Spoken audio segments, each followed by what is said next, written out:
తాకట్లో ఉన్న మీ బంగారాన్ని విడిపించి ఆ రోజు ఆన్లైన్ రేటుకి కొంటాం. Sharma gold company. నమస్కారం, సుమన్ టీవీకి స్వాగతం. మార్చి నెల ద్వాదశ రాశుల వారికి ఏ రకంగా ఉండబోతుంది, గ్రహ స్థితిగతులు ఎలా ఉన్నాయి, ఎటువంటి ఫలితాలను ఇస్తున్నాయి, ఎటువంటి పరిహారాలను వీళ్ళు పాటించుకోవాలి, ఈ అంశాలన్నీ తెలియజేసేందుకు మనతో పాటు ఉన్నారు ప్రముఖ జ్యోతిష్య రత్న, జ్యోతిష్య చక్ర వైభవ నిపుణ డాక్టర్ రాళ్లపల్లి రవికుమార్ గారు. గురుగారు నమస్కారం. నమస్కారం. గురుగారు, ద్వాదశ రాశుల వారికి ఈ మార్చి నెల ఎలా ఉండబోతుందో తెలుసుకునే ముందు నవగ్రహాల స్థితిగతులు ఎలా ఉన్నాయి, ఎలాంటి ఫలితాలను అందిస్తున్నాయి? శరదిందు సమాకారే పరబ్రహ్మ స్వరూపిణి వాసరాపీఠ నిలయే సరస్వతి నమస్తే. సుమన్ టీవీ ప్రేక్షకులకు నమస్కారం. మార్చి నెల 2025 నవగ్రహాలు ద్వాదశ రాశుల్లో ఎక్కడ ఉన్నాయి ఇప్పుడు తెలుసుకుందాం. ముందుగా సూర్యుడు వచ్చేసి మనకి మీన రాశిలో ఉన్నారు.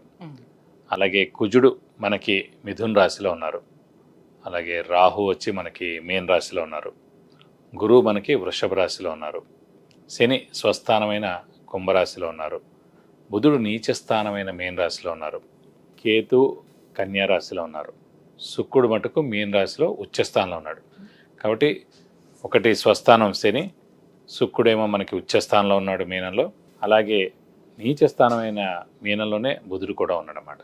ఇవి నవగ్రహాలు ద్వాదశ రాశుల్లో మార్చి నెల అంతా ఈ స్థానాల్లో ఉంటాయి.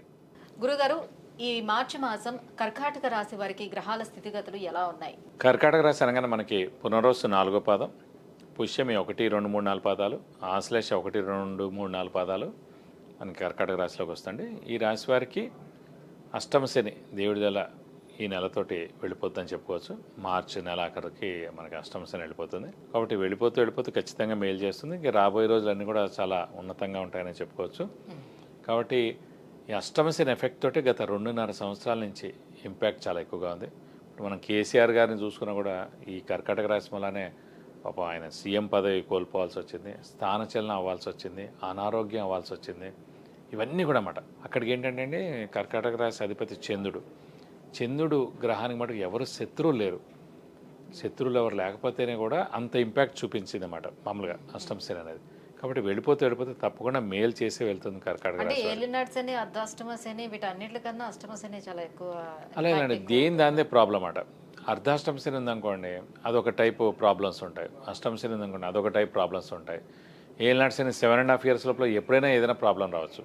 అంటే ఒకళ్ళకి ఇదే అవ్వాలని లేదు, ఒకళ్ళకి అదే అవ్వాలని. ఒకళ్ళకి ఆర్థికంగా, వాళ్ళకి వైఫ్ అండ్ హస్బెండ్ మధ్యన, ఒకళ్ళకి సంతానంతో ప్రాబ్లం, ఒకళ్ళకి ల్యాండ్ లిటిగేషన్, ఒకళ్ళకి ఫైనాన్షియల్ ప్రాబ్లం, ఒకళ్ళకి డబ్బులు ఇరుక్కుపోవడం, ఒకళ్ళకి కోర్టు కేసులు, ఒకళ్ళకి మేజర్ సర్జరీలు, ఒకళ్ళకి ఉద్యోగం పోవడం, ఒకళ్ళకి నేమ్ అండ్ ఫేమ్ పోవడం, ఇలా మొత్తం ఒక 20-30 ఉన్నాయన్నమాట. ఈ పనులన్నీ కూడా ఖచ్చితంగా జరిగేందుకు అవకాశాలు ఉంటాయి. ఖచ్చితంగా అది ముందా తర్వాత లాస్టా మధ్యలో జరుగుతుందనే చెప్పలేం. ఎందుకంటే అది జాతకం, ఇండివిజువల్ జాతకంలో చూసినప్పుడు వాళ్ళకి ఆర్థికంగా ఉందనుకోండి ఆర్థికంగా ఉంటాయి, ల్యాండ్ రిలేటెడ్ లాస్ అంటే land related loss, like court related problems ఉంటే కోర్ట్ రిలేటెడ్. అలాగే ప్రతి వారి జాతకంలో ఇండివిజువల్గా ఏం ప్రాబ్లమ్స్ ఉన్నాయని చూసినప్పుడు అప్పుడు ఈ గోచారం అనేది దానికి సూట్ అవుతుందన్నమాట చెప్పడం అన్నమాట. కాబట్టి ఇవన్నీ కూడా చాలా నష్టపోయే ఈ 2.5 సంవత్సరాలు.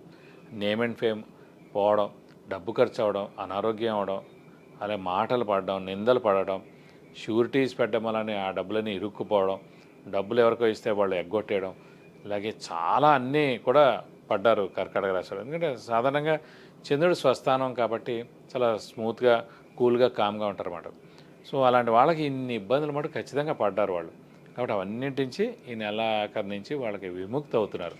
సో అయితే అంటే అష్టమ శని నుంచి విముక్తి పొందినా కూడా గురువు సపోర్ట్ తగ్గుతుంది కదా, వ్యయంలోకి వెళ్ళిపోతాడు కదా. అంటే అది ఇంకా మే నుంచి కాబట్టి పర్లేదు. అంటే ముఖ్యంగా మెయిన్ ప్లానెటే 2.5 సంవత్సరాల నుంచి బాగాలేదు కాబట్టి తర్వాత ఇంత అసలు ఇంపాక్టే ఉండదు కదండి. కాబట్టి ఇంత ఇంపాక్ట్ ఉండదు కాబట్టి ఆర్థికంగా బాగుంటుంది, ఉద్యోగరీత్యా బాగుంటుంది, ఇంకొంచెం స్నేహితుల నుంచి సహాయ సహకారాలు ఉంటాయి. అలాగే ఆరోగ్య విషయం చాలా బాగుంటుంది, ఇంట్లో గొడవలు తక్కువగా ఉంటాయి, ఫ్యామిలీ రిలేషన్స్ బాగా ఉంటాయి. సో ఇవన్నీ మెరుగుపడతాయి. కానీ ఎప్పుడైతే మిగతా 5-6 పాయింట్స్ మెరుగుపడ్డాయో చిన్న ప్రాబ్లమ్స్ ఉన్నా కూడా అంత ఉధృతంగా ఉండదు. కానీ ఎప్పుడైతే అష్టమ శని ఉందో అవి మొత్తం అన్నింటినీ కూడా ఇబ్బంది పెట్టిందన్నమాట. అయితే ఎండ్ ఆఫ్ ది స్టేజ్కి వచ్చింది కాబట్టి అష్టమ శని ఈ టైంలో కూడా స్థాన చలనం అనేది ఉంటుంది. అంటే ఈ నెలల్లో కూడా ఎవరికైనా బాగా ఉద్యోగం గురించి ట్రై చేస్తారు, అయితే ఏదైనా వ్యాపారం గురించి ట్రై చేస్తున్నారు, ఈ ప్లేస్ కాకుండా వేరే ప్లేస్కి ట్రాన్స్ఫర్ అవ్వడం, అయితే వేరే చోట ఉద్యోగం రావడం, అయితే మొత్తానికి ఊరే మారిపోవడం, ఈ వ్యాపారం వేరే ఊళ్ళో పెట్టుకోవడం ఇలాంటివన్నీ జరిగేందుకు కూడా అవకాశాలు 100% ఉన్నాయండి. వివాహం సంతానం ప్రయత్నాలు ఫలించే అవకాశం ఎంతవరకు ఉంది? అంటే వివాహం ముఖ్యంగా ఏంటంటే మనకి ప్రస్తుతం లాభస్థానంలో ఉన్నాడు మే 15 దాకా. కాబట్టి అవివాహితులు ఎవరైతే ఉన్నారో వాళ్ళు ఖచ్చితంగా వివాహం ఎందుకు అవకాశాలు ఉన్నాయి. ఎందుకంటే గురుబలం పరిపూర్ణంగా ఉంది. ఈ ఆడపిల్లలు కూడా అష్టమశని నడుస్తాం కాబట్టి సాధారణంగా ఆడపిల్లలకి అష్టమశని కానీ ఏలినాటి శని కానీ అర్ధాష్టమశని కానీ నడుస్తున్నప్పుడు స్థానశలం ఉంటుంది కాబట్టి అత్తగారి ఇంటికి వెళ్ళేందుకు అవకాశం ఉంది. వాళ్ళందరూ కూడా ఖచ్చితంగా వివాహం ఎందుకు అవకాశం ఉంది. అలాగే సంతానం గురించి అడిగారు కాబట్టి సంతాన కారకుడే గురువు అండి. అలాంటి గురువు లాభస్థానంలో ఉండి సప్తమ దృష్టితోటి పంచమాన్ని చూస్తున్నాడు. పంచమ స్థానం అంటేనే సంతాన స్థానం. సో ఖచ్చితంగా సంతానం లేని వారు ఎవరైతే ఉన్నారో వాళ్ళందరూ కూడా సంతానం కలిగేందుకు అవకాశాలు ఎక్కువగా ఉన్నాయి. ఈ 3 నెలల లోపల కన్సీవ్ అయ్యేందుకు అవకాశాలు ఎక్కువగా ఉన్నాయి. కాబట్టి ఖచ్చితంగా గురువు సంతానాన్ని ఇస్తాడు.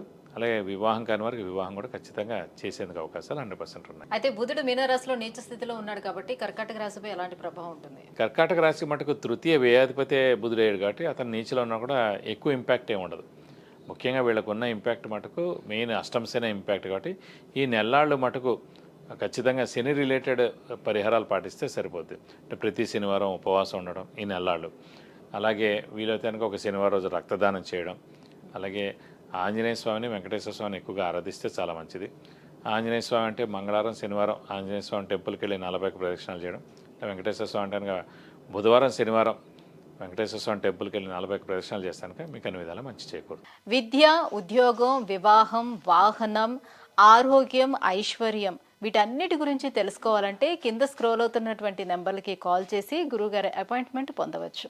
గురుగారు, కర్కాటక రాశి వారికి మార్చి నెల ఎలా ఉండబోతుంది, ఎలాంటి పరిహారాన్ని పాటించాలి, ఈ విషయాన్ని తెలియజేసినందుకు ధన్యవాదాలు. నమస్కారం.